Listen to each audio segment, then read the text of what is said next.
Glória a Deus por mais essa noite, mais essa oportunidade que Ele nos dá para estarmos juntos aqui, celebrando o Seu nome, em comunhão uns com os outros, e agora, recebendo a Sua palavra. Mas antes de eu entrar na mensagem, eu quero saber se nós temos visitantes aqui essa noite. Temos visitantes? Não? Alguém nos visita? Não. Se no nosso tempo virtual aí no YouTube, há algum visitante, faça um sinal no chat, mande um oi, um emojizinho no chat aí, só para o nosso pessoal saudar você. Se não houver visitante, você que está conosco aí na nossa transmissão ao vivo, compartilhe esse link com o máximo de pessoas que você puder.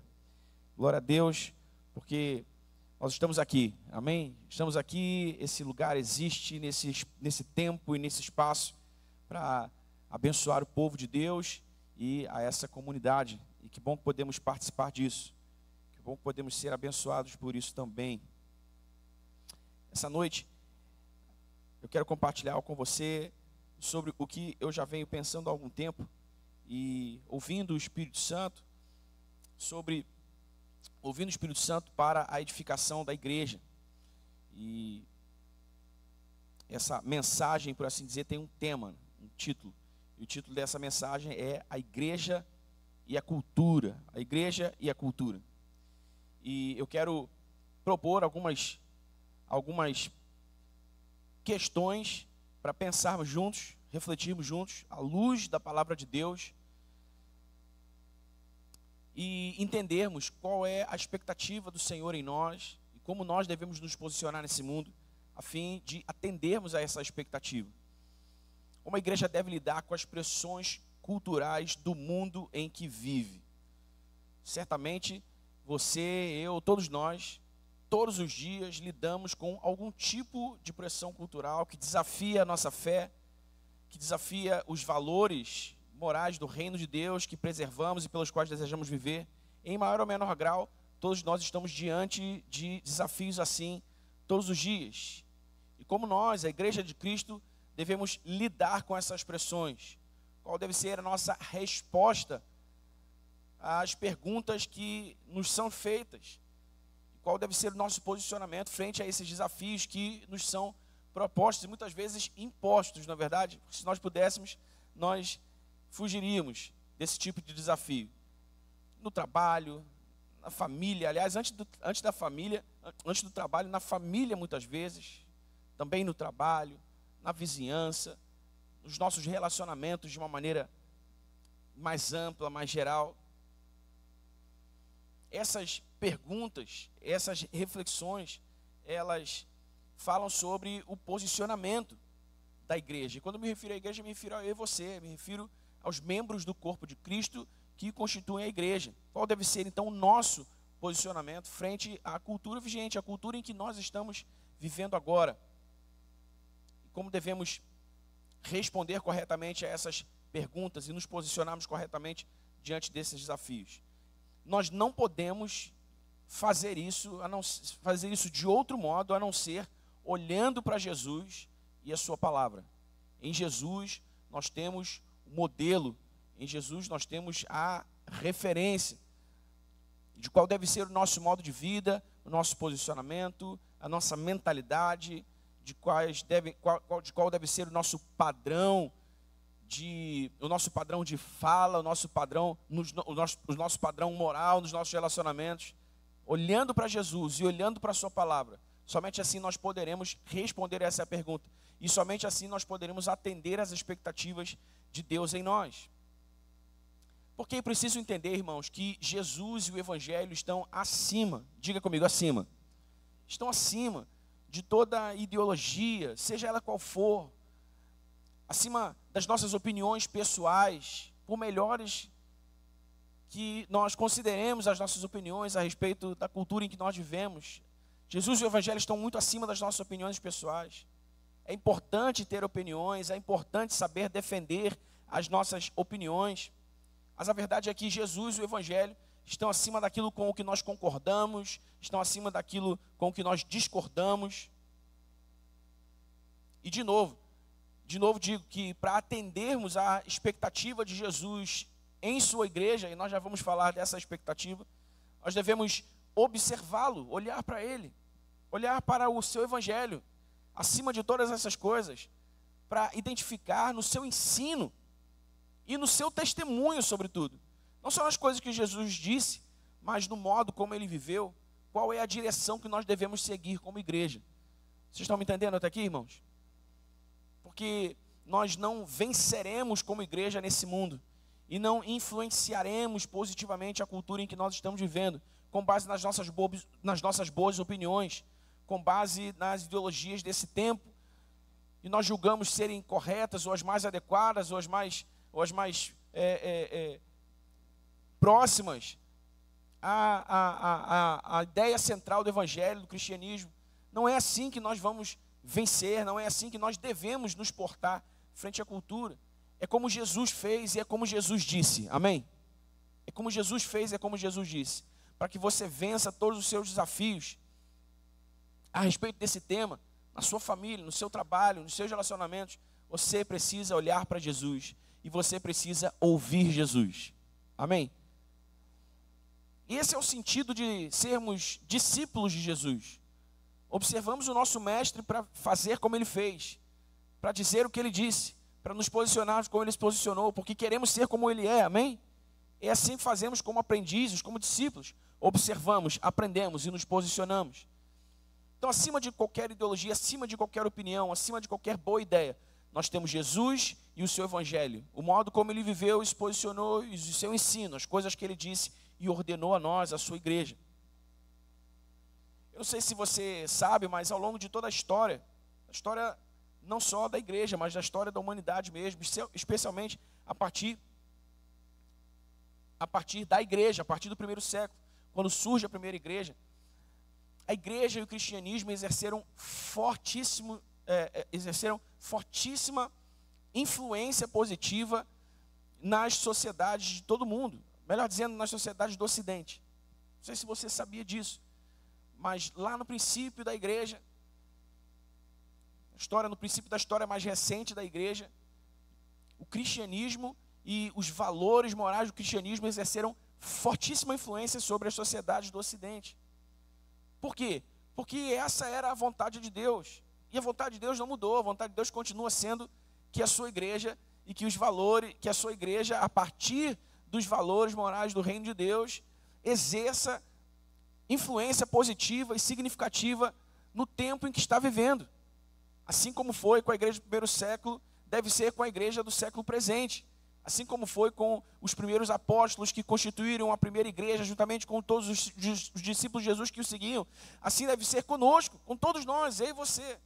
Por quê? Porque nós carregamos o mesmo Espírito, nós somos orientados pela mesma palavra, nós nos movemos com fé e confiança no poder do mesmo nome, amém, irmãos? Eles não viviam em condições mais privilegiadas que nós vivemos. Eles não tinham qualquer coisa que nós não temos, senão o seu temor por Jesus, senão o seu temor pelas palavras de Jesus, o ensino de Jesus, as leis de Jesus e o mandamento de Jesus, o grande mandamento de Jesus, chamada de a grande comissão, que é a responsabilidade que temos de anunciar o evangelho do reino. Nós vivemos no nosso tempo, na nossa época, com os nossos desafios, mas carregamos o mesmo nome, temos o mesmo Espírito e somos orientados pela mesma palavra, amém? A expectativa de Jesus continua a mesma. A vontade de Deus permanece a mesma. Que a sua igreja exerça influência positiva sobre a sociedade e a cultura em que está vivendo. Você está comigo até aqui, irmão? Só para mencionar alguns, isso está pela internet, isso está nos livros, isso consta em muitos livros da história da igreja e da história da formação da civilização moderna. Algumas das contribuições do cristianismo, talvez você não saiba. A abolição da escravidão teve forte influência de homens de Deus, teólogos que trabalharam pela abolição da escravidão, como Richard Baxter, John Wesley, William Wilberforce especialmente, foi um grande nome, um nome de grande destaque no seu tempo, que resistiram à ideia da exploração do trabalho dos negros, o banimento do infanticídio, O infanticídio era uma prática comum entre os gregos, entre os romanos. E o cristianismo, a partir da primeira igreja e da igreja que foi se desenvolvendo a partir daquele primeiro momento, exerceu forte influência para que essa prática fosse encerrada, fosse banida. Essa talvez seja a mais significativa, porque é sobre a mais significativa, porque nós ouvimos falar mais. Mas a fundação das maiores universidades do mundo foram influenciadas por homens de Deus, por teólogos, cristãos. Como, por exemplo, a Universidade de Sorbonne, Oxford, Harvard, Yale, Princeton, fundadas por cristãos. Em algumas dessas faculdades, teologia era matéria comum. Se você entrasse em alguma dessas faculdades para estudar economia, para estudar direito, para estudar filosofia, teologia era matéria comum. Todos deveriam estudar teologia, para depois então estudar aquilo que desejassem. Olha só, irmão. Enquanto hoje nós temos o esforço conjunto de muitas frentes populares, de muitos intelectuais e pensadores para que os valores judaico-cristãos, os valores morais do cristianismo não existam mais no ensino formal, dentro das escolas, das universidades. Algumas das maiores universidades do mundo foram formadas sobre esses valores. Veja como a igreja ao longo do tempo exerceu grande influência positiva na formação das sociedades em que passou. A cultura, através das artes, através da música, filosofia, teologia, a ciência moderna. Pensadores como Isaac Newton, Galilei e muitos outros, irmãos. Eu poderia mencionar um monte aqui. Está anotado aqui. Aí eu não quero enfadar você com essas informações. Eu só quero, através delas, mostrar que nós só chegamos onde chegamos. E aqui estamos agora, porque a igreja de Jesus sempre exerceu grande influência na formação das civilizações, das civilizações em que esteve presente. Sempre exerceu influência positiva sobre a cultura vigente. E não somos nós, e nós não podemos deixar a bola cair. Amém, irmão? Nós não queremos deixar a bola cair. Os nossos irmãos sofreram sacrificando o seu tempo, sacrificando a sua energia, sacrificando as suas vidas em prol de causas que representavam o bem comum de Deus a toda a humanidade, e nós devemos nos posicionar de tal forma a continuar exercendo essa influência. Amém? E não pense você que isso está muito além de quem você é e de onde você está. Não, não. Uma vez eu ouvi isso na faculdade ainda, e achei isso muito interessante. Se eu não me engano, foi um dos professores de história que eu tive. Ele disse que nós mudamos o mundo através de pequenas ondas de mudança a partir do nosso mundo particular. Então nós geramos pequenas ondas de mudança no nosso mundo particular, e essas ondas vão se somando a outras ondas que outros vão produzindo, e grandes ondas vão se formando, e nós vamos influenciando mudanças cada vez maiores. Então talvez você pense, Daniel, mas isso aí, você está falando de coisas muito grandes, isso não é para mim. Não, pelo contrário, irmãos, é para você sim, é para mim, é para você, é para quem está do seu lado. Se você é um discípulo de Jesus, Jesus tem em você a expectativa de que você exerça influência positiva sobre a cultura desse tempo. Amém? Sobre a sociedade em que nós estamos. Nunca foi a vontade de Deus que a sua igreja fosse entendida como esse prédio onde as pessoas se reúnem para ouvir uma boa mensagem e vão embora para casa e viverem suas vidas. Não, não, não. Nunca foi a ideia de Deus que a igreja fosse percebida assim. A igreja não é um prédio, a igreja não é uma estrutura, a igreja não é uma placa na frente desse prédio, dessa estrutura. A igreja somos eu e você juntos, reunidos em nome do Senhor. Por isso Jesus disse que onde 2 ou 3 se reunirem em seu nome, Ele está presente ali. E se Ele está presente ali, a igreja está ali. Amém? Porque a igreja é o corpo de Cristo, Cristo é o cabeça da igreja. Onde Cristo se manifesta, a igreja deve estar presente, corroborando essa presença, expandindo essa presença.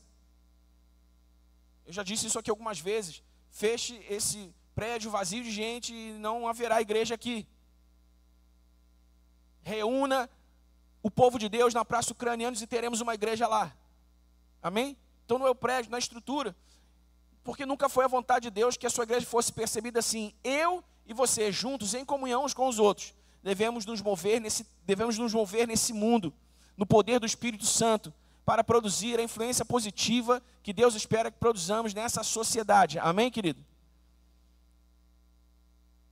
É fato, está escrito na Bíblia que os últimos dias seriam difíceis, mas isso não anula a nossa responsabilidade. Isso não anula o poder da grande comissão. Amém? Amém, querido? Você está comigo aqui? Ah, Daniel, dá cada vez pior e vai ficar cada vez pior. Acho que a gente não deve fazer essa força toda, não. Pelo contrário, querido. É exatamente porque vai ficar pior, é que nós precisamos nos movimentar, é que nós precisamos nos posicionar com firmeza, é que nós precisamos avançar o reino de Deus, exercer influência positiva sobre essa sociedade, sobre a cultura em que nós estamos vivendo. Amém, querido? Então, como foi com a igreja ao longo do tempo, deve seguir sendo com a igreja desse tempo presente.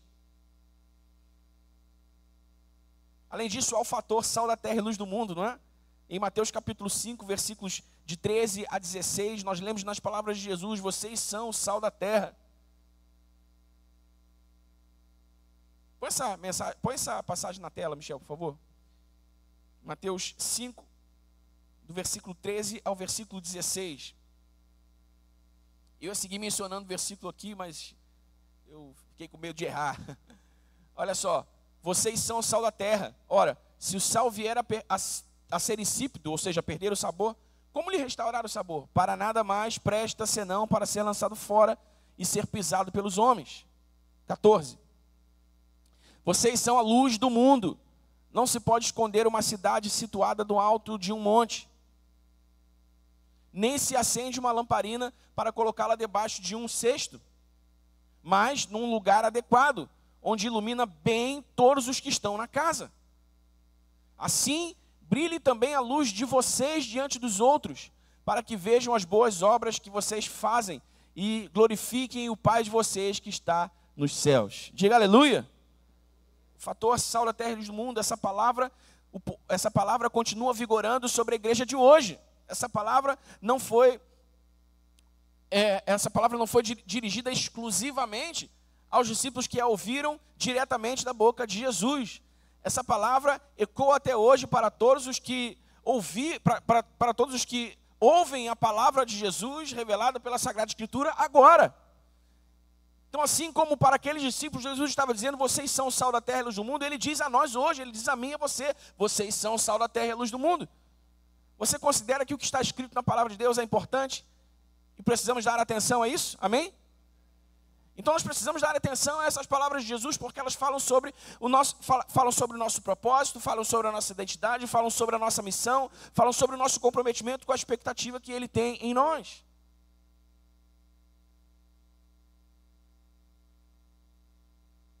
Como Jesus pretendia que a sua igreja exercesse influência sobre a cultura vigente? Através dos valores e da mentalidade do próprio Cristo, à medida em que vivem suas vidas praticando as suas boas obras, como nós lemos na palavra de Jesus. Assim brilhe a sua luz diante dos homens, para que eles vejam as boas obras de vocês. Agora olha que interessante, certa vez eu fiz essa pergunta aqui, alguns responderam como eu esperava que respondessem mesmo. Eu perguntei: ao que vocês acham que Jesus se referiu quando ele usou a expressão boas obras?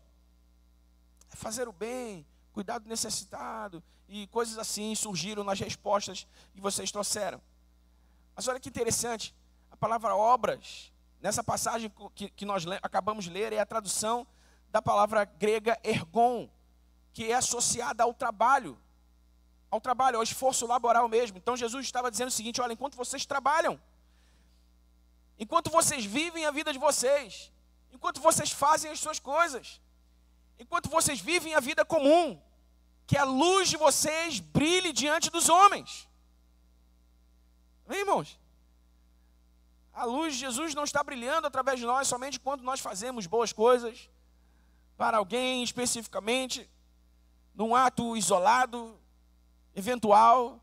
Não. A luz de Jesus está brilhando através de nós, conforme nós andamos, nos movemos, trabalhamos, construímos, edificamos, estudamos, carregando sempre, firmemente e inegociavelmente os valores do reino de Deus.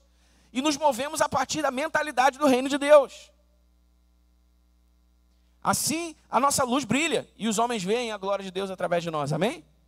Assim nós exercemos influência positiva sobre a sociedade e a cultura em que estamos vivendo, brilhando a luz de Jesus através do nosso ergon, do nosso trabalho, do nosso esforço, para vivermos a nossa vida aqui nesse mundo.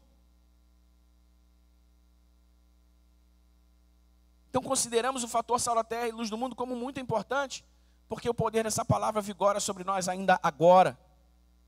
É para mim, é para você, não era só para os discípulos que a ouviram pela primeira vez, é para nós, amém, igreja? É para nós. Diga para o irmão do seu lado, você é sal e luz, irmão. Diga para outro irmão, você é sal e luz, irmão.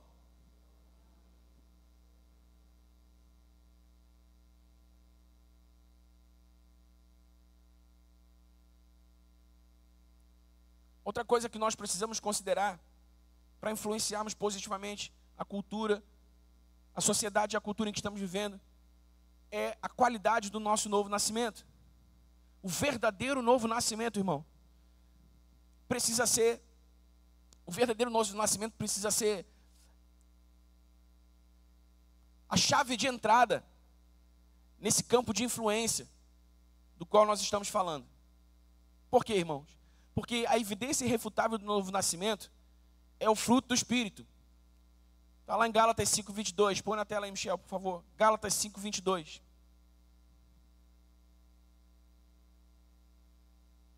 Gálatas capítulo 5, versículo 22, é bastante conhecido, você sabe. Mas o fruto do Espírito é amor, alegria, paz, longanimidade, benignidade, bondade, fidelidade, mansidão e domínio próprio. Contra estas coisas não há lei. Aqui Paulo elenca o que nós chamamos de fruto do Espírito, ou que ele mesmo chama de fruto do Espírito. Essas 9 características que se manifestam na vida de todos aqueles que nasceram de novo. Irmãos, essa é a evidência irrefutável de que alguém nasceu de novo de verdade. E por que para influenciar a sociedade e a cultura é importante considerar a qualidade do novo nascimento? Porque a autenticidade do nosso evangelho é a autoridade que nos respalda. Nós jamais exerceremos influência sobre a sociedade e a cultura se o fruto do Espírito não estiver se manifestando através de nós, nas nossas relações, nas nossas coisas, no nosso trabalho, na nossa vida cotidiana. Amém? O fruto do Espírito é o que nos respalda e nos dá autoridade como comunicadores do Evangelho. É por isso, irmão, que em muitos lugares a igreja é descredibilizada. Porque ela não é nada mais que esse amontoado de gente que está lá buscando ao Senhor por diversas razões, alheias à única e verdadeira razão por que deveríamos buscá-lo. Consciência de pecado e arrependimento. Gratidão ao seu amor dispensado por nós e a sua graça manifestada a nós, na salvação que recebemos pela fé em Cristo Jesus. Então as pessoas estão enchendo as igrejas e enchendo os lugares onde elas estão, porque querem receber as bênçãos de Deus, porque querem os milagres de Deus, porque precisam que Deus se manifeste na sua vida, resolvendo algum tipo de problema, resolvendo algum tipo de questão que elas mesmas não conseguem resolver, resolvendo algum tipo de questão que apenas o seu bom senso resolveria. Elas estão atrás de Deus por inúmeras razões que não, como eu disse, pela única e verdadeira razão pela qual nós deveríamos estar enchendo as igrejas e buscando ao Senhor consciência de pecado e necessidade de arrependimento. Amor e gratidão pelo amor e a graça de Jesus estendida a nós na salvação que recebemos pela fé. E é por isso que em muitos lugares a igreja é desqualificada. Porque não há o verdadeiro novo nascimento evidente na manifestação do fruto do Espírito. Eu não sei se você conhece, mas eu conheço casos assim, de pessoas que vieram para a igreja e que não tiveram aquilo que achavam que Deus deveria dar a elas e que depois de um tempo desistiram da igreja, desistiram do evangelho. Responderam ao apelo por salvação, vieram à frente, receberam uma oração, começaram um processo discipulado, mas não é para mim não. Você conhece alguém assim? Você já conheceu alguém assim?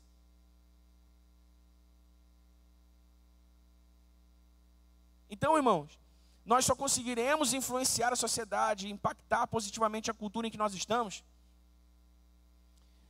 se nós verdadeiramente tivermos nascido de novo. E como é que nós sabemos que alguém verdadeiramente nasceu de novo?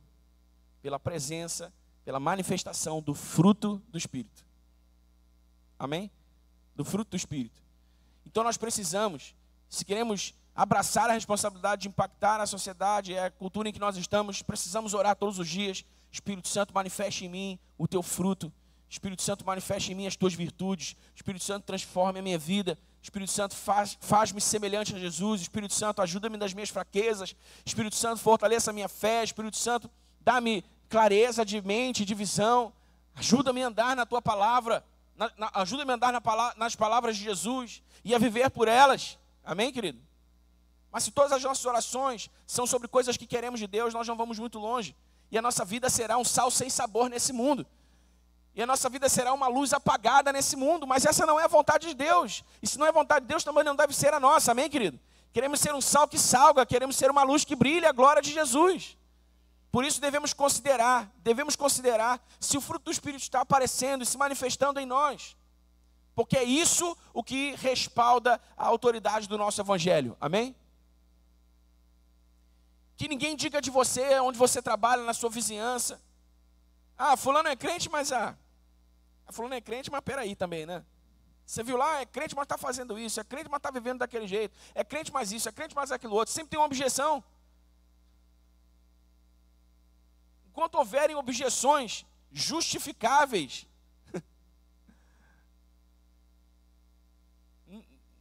não haverá impacto, não haverá influência. Então nós precisamos apenas orar, todos os dias, e buscar a manifestação do Espírito Santo em nós, do fruto do Espírito Santo em nós. Amém, querido? Outra coisa que precisamos considerar para impactar a sociedade, a cultura em que nós estamos, é a nossa correção, a nossa justiça e a nossa firmeza doutrinária. 1 Pedro capítulo 2, do versículo 11 ao 17. Vamos ler juntos na tela aí. 1 Pedro capítulo 2, versículos de 11 a 17.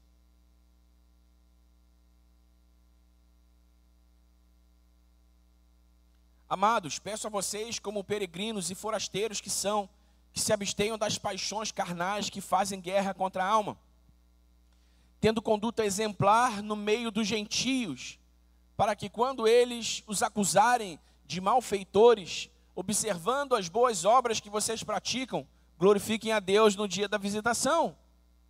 Por causa do Senhor, estejam sujeitos a toda instituição humana, quer seja o rei como soberano, quer seja as autoridades como enviadas por ele, tanto para castigo dos malfeitores, como para louvor dos que praticam o bem.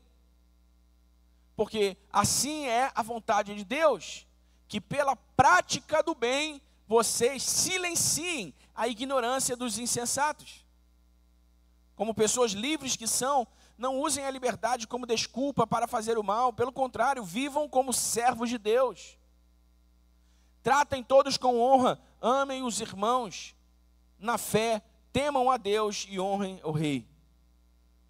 Olha só o que Pedro diz, olha, pelas boas obras que vocês praticam, vocês devem silenciar aqueles que vos maldizem.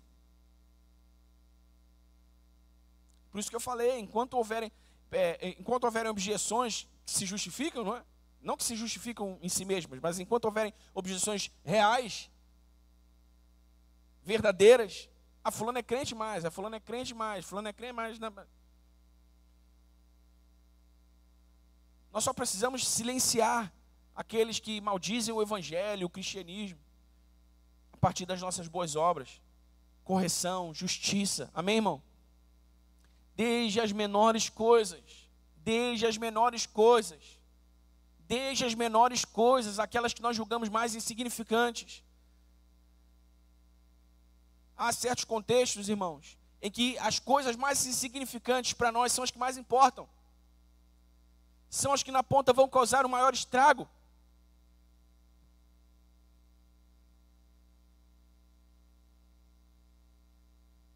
Você está entendendo o que eu estou dizendo?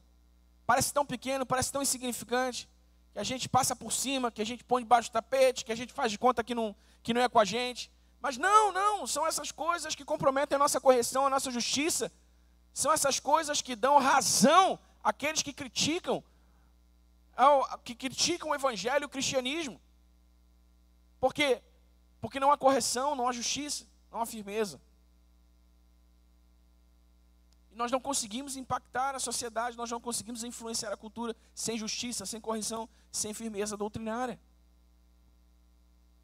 Amém, querido? Precisamos confiar que andar com firmeza sobre a verdade é a resposta que silencia os insensatos. Não a nossa inteligência, não a nossa dureza moral. Muitos que são defensores aguerridos da moralidade santa, irrepreensível, que o evangelho preconiza. E eles brigam, e eles falam alto, e eles criticam, e eles, quando na verdade estão escondendo o seu próprio pecado, a sua própria imoralidade. Eu me lembro não lembro que ano foi isso, mas já faz bastante tempo. Um pastor que naquele tempo em que isso aconteceu era muito admirado em todo mundo, o pastor Ted Haggard, um dos fundadores da denominação, esqueci o nome da denominação dele, uma denominação famosa, conhecida, um pastor norte-americano, muito conhecido por criticar ferrenhamente na televisão, ele tinha um programa de televisão imenso, na mídia, de modo geral, e criticar, sabe, com boas críticas, mas de maneira incisiva, sabe, dura, criticar a imoralidade sexual do seu tempo.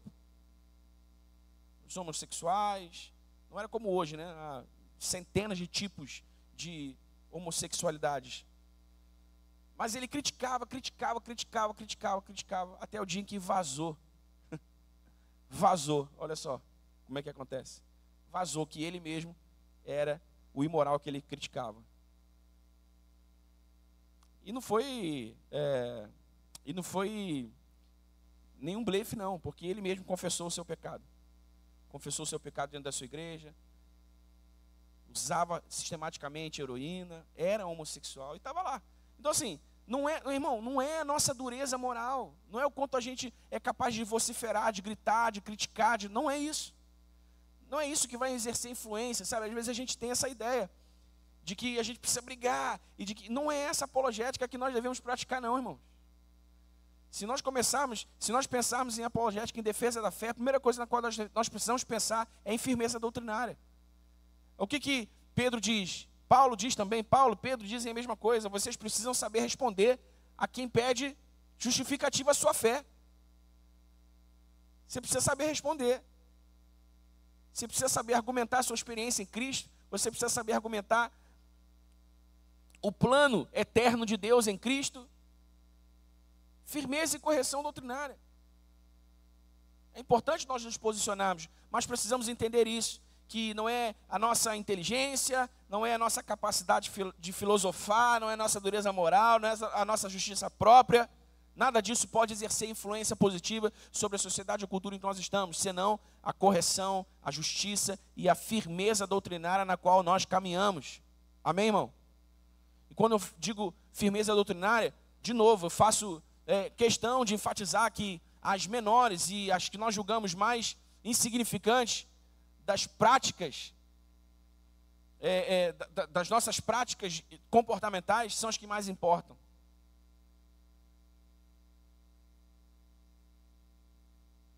Mentir para se dar bem, topar qualquer tipo pequeno insignificativo de fraude, seja lá para o que for, topar fazer uma coisa que a gente sabe que não é certo, receber e abraçar uma coisa que a gente sabe que não é certo.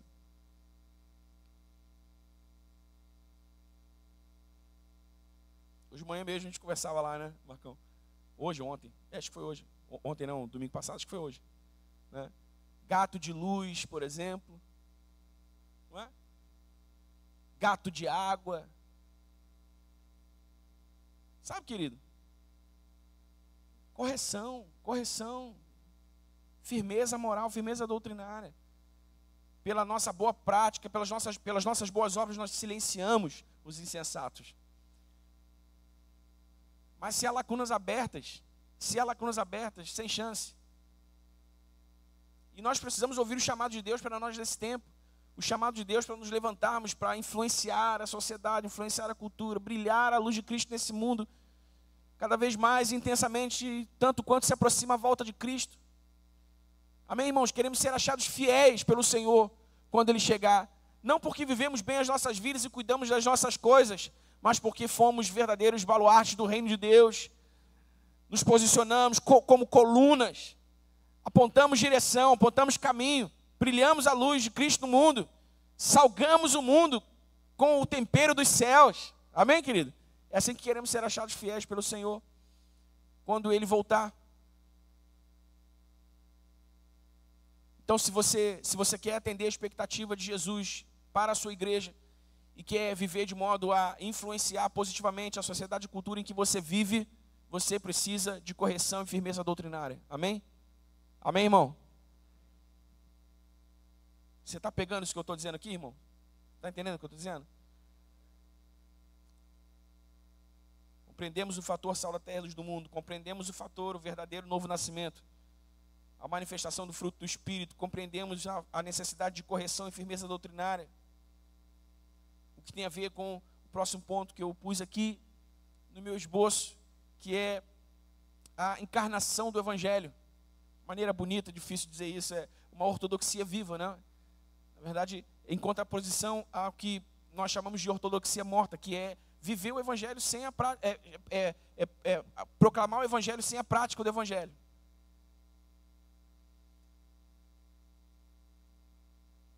E de certa forma, uma coisa está ligada à outra, não é?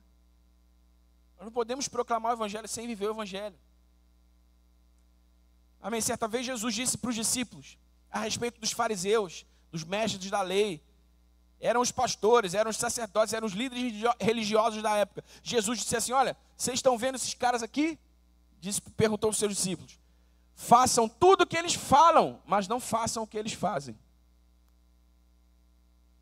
Porque o que eles fazem é bom, mas o modo como eles vivem, esquece. Entende, irmão? Ninguém está interessado no que nós temos a dizer, até poder ver, enxergar claramente que aquilo que pretendemos dizer, que a verdade que pretendemos defender é uma verdade para nós, em nós. Amém? Não dá para falar de Bíblia se a gente não vive a Bíblia. Não dá para falar de Evangelho se a gente não vive o Evangelho. Não dá para bater no peito e dizer cristão se a gente não está andando na verdade. E assim nós não exercemos influência, nós somos aquele sal sem gosto, nós somos aquela meia luz que não causa impacto.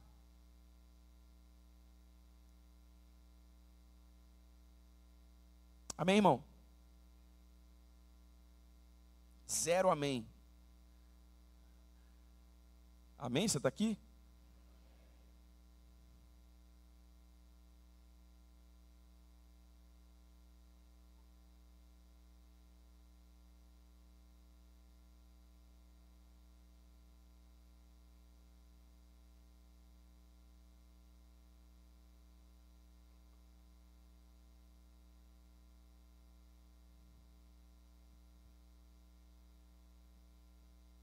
Eu falei sobre isso aqui de manhã. E vou falar de novo. Outra coisa que nós precisamos considerar para influenciar positivamente a sociedade e a cultura em que nós estamos é o ódio à cultura versus o amor a Jesus e o Evangelho. Jamais poderemos influenciar positivamente a cultura e a sociedade se o nosso ódio ao que nos ofende nela for maior do que o nosso amor por Jesus e o Evangelho. Não amamos as pessoas pelo que elas são, mas pelo que elas podem vir a ser em Cristo. Amém? Amém, irmãos? Então, enquanto a gente estiver brigando e criticando as trevas, não vai dar certo. Mas se a gente acender a luz, dá certo. Amém? Se está escuro e você acende a luz, acabou a escuridão. É mais producente acender a luz do que ficar criticando as trevas. E enquanto essas coisas nos ofendem demais, e a gente repudia, a gente tem ódio, enquanto o nosso ódio for maior do que o nosso amor por Jesus, não vai dar certo, não vai funcionar. Eu preciso amar tanto a Jesus e o Evangelho, irmão, que tudo aquilo que me ofende na cultura, de tudo aquilo que me ofende na sociedade em que nós estamos, serve só como um combustível, para o nosso amor. Amém? Um combustível para o nosso amor, porque nós não amamos as pessoas pelo que elas são, mas pelo que elas podem vir a ser em Cristo. Nós devemos amar intencionalmente, devemos amar sempre na frente. O nosso amor não pode ser reativo. Eu amo essa pessoa, eu agora amo essa pessoa porque ela se comporta de um jeito que me agrada. Eu agora amo essa pessoa porque ela faz o que eu acho que é certo. Não, se ela não faz o que eu acho que é certo, eu não quero saber. Se ela é imoral, assim, um assado, eu também não quero saber. Não, irmão, nosso amor não pode ser reativo, nosso amor ele precisa ser ativo, ele precisa sair na frente.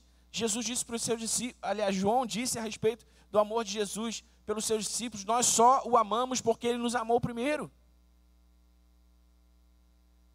Nós só o amamos porque primeiro ele nos amou, e o mundo só amará Jesus quando nós primeiro os amarmos. Amém?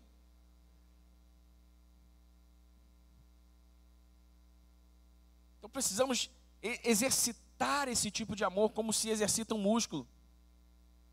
Toda vez que você olhar o diverso, toda vez que você olhar o diferente, toda vez que você olhar aquilo que é contrário à vontade de Deus, toda vez que você estiver diante de alguém que defende e que gosta de viver um modo de vida contrário à vontade de Deus, ame essa pessoa, não o que ela faz, não o seu modo de vida, mas essa pessoa, porque Jesus a ama também. Amém, irmão? É um grande desafio para nós. Um grande desafio para nós. Por fim, precisamos ser integralmente cristãos. Nós não podemos ter seletividade nas causas que nós defendemos, nas guerras que nós defendemos, nas guerras que nós guerreamos.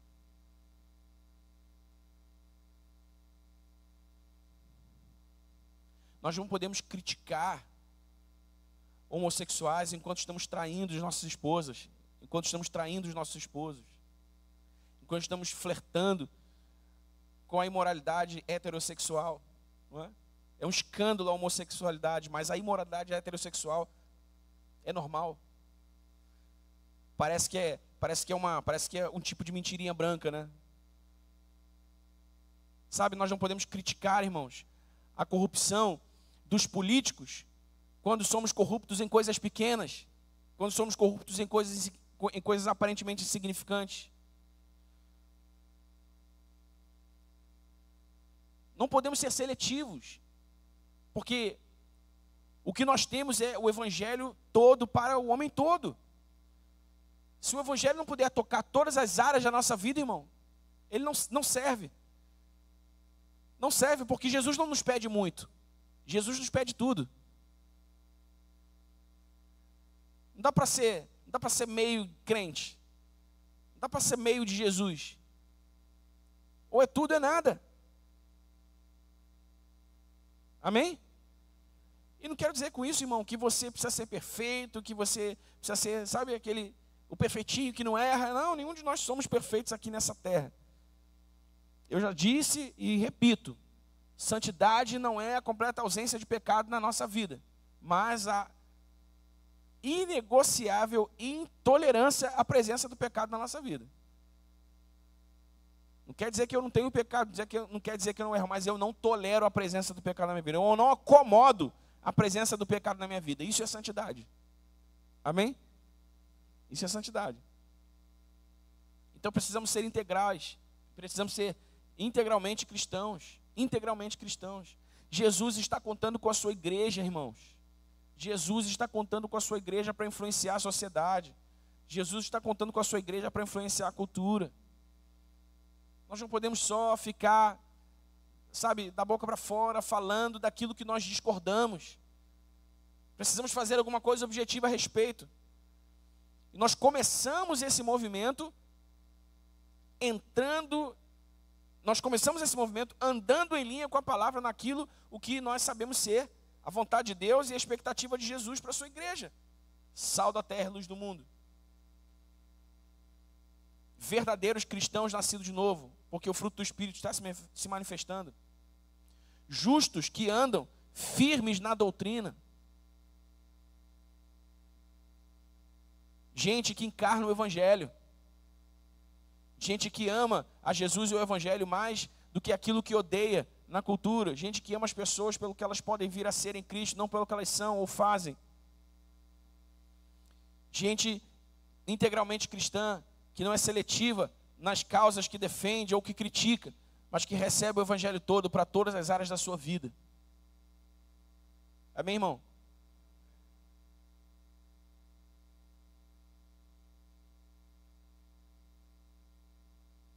Essa é a vontade de Deus para nós. E é isso que nós devemos nos dedicar nesses dias. Porque Jesus está voltando, irmãos. Jesus está voltando. E sabe, se nós não estivermos atentos e formos criteriosos no nosso modo de viver, a Bíblia diz que nós devemos viver de tal modo que esse dia não nos surpreenda. Que o dia de Jesus não nos surpreenda. Não é? Quando o céu rasgar e Jesus aparecer, irmão, nas nuvens para receber a sua igreja, o seu povo. E quando os mortos ressuscitarem, isso para nós deve ser uma explosão de festa. Uau! O homem voltou. É agora, acabou tudo. Acabou tudo, agora é a glória eterna. Agora é a glória eterna. Mas se a gente ficar apavorado, Jesus, mas agora Jesus está voltando. Sabe aquele negócio assim, irmão, vai ser um escândalo para os incrédulos. Mas para nós vai ser o maior espetáculo da história da humanidade. Jesus aparecendo no céu, o maior espetáculo da história da humanidade, irmão. Então nós devemos viver de tal modo que esse dia não nos surpreenda, não é uma surpresa. É a glória eterna, chegou, acabou, meu irmão. Vai fechar a conta, acabou. Amém, irmão? Então se nós não observarmos essas coisas e vivermos, sabe, nós não temos o direito. Esse é o ponto. É um ponto, não é todo ponto. Nós não temos o direito de viver a nossa vida nessa terra só para cuidar das nossas coisinhas de crente. Que não, irmão. Nós precisamos estar conscientes da responsabilidade que foi colocada sobre nós. Todas as vezes que explode na mídia um escândalo religioso, eu me lembro de 1 Timóteo capítulo 3. Se espera dos pastores, se espera dos sacerdotes um alto grau moral. E Paulo diz assim para Timóteo, olha, aquele que deseja o episcopado, aquele que deseja o ministério, ou seja, há o chamado, há a vocação, irmão, mas essa vocação, esse chamado, ele se manifesta na forma do desejo. Sabe, eu estou aqui porque Jesus me chamou para ser pastor. Mas eu também estou aqui porque eu quis ser pastor. Entende? Durante muito tempo eu rejeitei a ideia, mas depois que eu entendi o chamado, eu quis. Então se eu quis e eu entrei consciente do que se esperava de mim. Então agora eu não posso roer a corda, né? E nós, irmãos, olha só que interessante, Jesus falando para os seus discípulos, diz assim, olha, vocês precisam calcular, quando vocês forem construir uma torre, vocês precisam calcular se vocês têm dinheiro para construir a torre até o final. Por quê? Porque se vocês não tiverem dinheiro, a obra vai ficar pela metade, as pessoas vão dizer, lá, ó, começou a construir, ficou pela metade, não terminou. Jesus diz assim, olha, um rei que vai à guerra precisa saber com quem ele vai lutar, qual o tamanho do exército com quem ele vai lutar, para saber se ele tem homens suficientes para vencer a guerra. Senão ele vai, a vergonha dele vai ser grande. Aí em seguida Jesus fala assim, ó, vocês também precisam saber qual é o preço do discipulado. Quem quiser vir após mim, deve negar-se a si mesmo, tomar a sua cruz e seguir-me. Olha o que Jesus faz, Jesus compara, né, esse cálculo natural ao cálculo espiritual de segui-lo.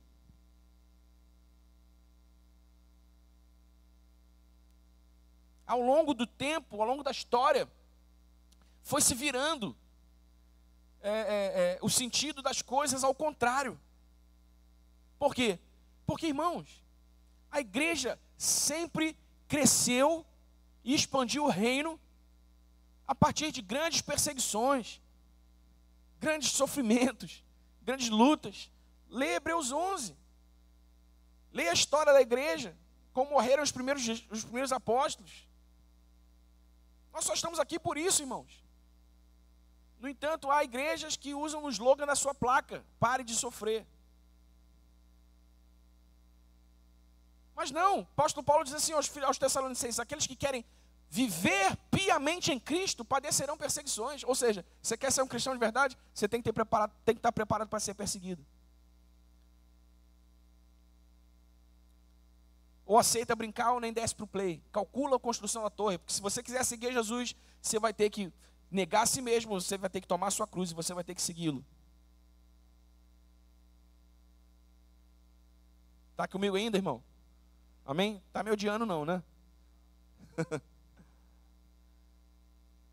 Esse é o chamado. Veja, nós temos muitas cadeiras vazias. Mas as que estão cheias, mas as que estão ocupadas de gente que Jesus queria que estivesse aqui hoje ouvindo essa mensagem. Por quê? Porque Ele sabe que amanhã, segunda-feira, você que está aqui ouvindo essa mensagem, será capaz de praticá-la, vivendo piedosamente em Cristo, para exercer influência positiva sobre a sociedade e a cultura, no seu contexto, no seu pequeno mundo. Então Ele conta com você. Ele conta com você. Ele conta comigo. E nós queremos corresponder, amém, irmãos? Nós queremos corresponder. Então, em nome de Jesus, querido, em nome de Jesus, lembre-se que na formação das sociedades modernas, ocidentais, principalmente, o cristianismo e a igreja tiveram um impacto positivo tremendo, tremendo. E que Jesus continuou querendo usar a sua igreja e a força do cristianismo para continuar exercendo influência e impacto positivos na sociedade e na cultura ao longo dos tempos e das gerações. Esse é o nosso tempo, essa é a nossa geração. Deus quer fazer isso através de nós. Amém? Amém, irmãos? Cultura se faz com música, se faz com arte, se faz com esporte, se faz com educação. Precisamos ocupar as esferas da sociedade. Homens e mulheres de Deus cheios do Espírito Santo, carregando os valores do reino, movidos pela mentalidade do reino. Foi assim ao longo da história. Grandes músicos, grandes artistas, grandes pintores, grandes poetas, grandes filósofos, grandes teólogos. Quem já ouviu falar do C.S. Lewis? C.S. Lewis, As Crônicas de Nárnia. Quem já ouviu falar das Crônicas de Nárnia? Quem já viu o filme As Crônicas de Nárnia? Já viu toda a trilogia aí? É maravilhoso, não é, irmão? Um livro escrito por um teólogo que até hoje fala sobre a realidade dos céus de forma poética, ilustrada. Não é lindo, irmãos? Deus pode usar você para produzir cultura, para impactar a cultura. Amém? Esse ponto é interessante, eu gostaria muito de falar sobre isso, mas em outro dia. Sobre produção de cultura, sobre a igreja ocupando os lugares da sociedade em que a cultura é produzida. E onde a igreja pode exercer um impacto ainda maior sobre a sociedade em que vive. Mas se você, como crente, como igreja, primeiro, entender que você faz parte da história da igreja que está sendo escrita agora, como foi com grandes homens de Deus passado, deve ser com você, comigo, conosco, agora. Se você entender o fator sal da terra e luz do mundo, essa é a expectativa de Deus. Influência positiva sobre o mundo, sobre a sociedade, através do modo de vida, do modo cotidiano de vida, ergon, trabalho. Se você entender a autenticidade do novo nascimento na manifestação do fruto do Espírito. Não diz para mim que você nasceu de novo se o fruto do Espírito não está aparecendo, irmão. Você pode ter dificuldade aqui e ali com um ou outro aspecto do fruto do Espírito, que está se manifestando mais ou menos lentamente, mas ele precisa estar se manifestando. Amém? Senão a manifestação do fruto do Espírito, o seu novo nascimento pode ser questionável. Pode ser questionado. Talvez você precise entregar a vida a Jesus de novo. Se você considerar a correção e a firmeza doutrinária, justiça, desde as pequenas coisas às maiores, as mais insignificantes, as mais importantes. Andar na palavra, ortodoxia viva, manifestar, encarnar o evangelho no modo de vida que se vive. E se você considerar a necessidade de ser um cristão integral, amém, irmão? Eu brinquei aqui semana passada, retrasada. Brinquei, é uma brincadeira séria, porque infelizmente acontece, né? Você levanta a mão, canta para Jesus, muito lindamente, na igreja, mas quando você chega em casa, você é um cavalo com sua esposa, você desrespeita o seu esposo. Não funciona, irmão. Não funciona. Não funciona. Está pela metade, não está inteiro, não está integral. Eu não vou entrar no mérito aqui do julgamento, de dizer se eu não é crente de verdade, ou esse tipo de coisa. Jesus é quem conhece a realidade de cada um, mas o que eu posso dizer com firmeza é, não é integral, não é inteiro, precisa ser corrigido. Amém? Louva Jesus que é uma beleza na igreja, louva Jesus que é uma beleza na segunda-feira no trabalho, mente pra caramba para poder dar conta das suas metas.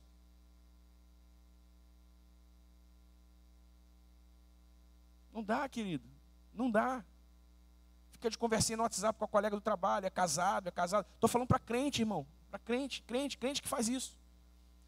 Integralidade cristã é deixar que o poder do evangelho toque todas as áreas da vida e não algumas. Todas, amém? Principalmente aquelas nas quais nós somos mais fracos. Amém? Você sabe onde você é fraco, sim ou não? Você sabe onde seu calo aperta, sim ou não, irmão? É aí que você precisa que o poder do evangelho se manifeste. Mais ainda do que nas outras áreas da sua vida.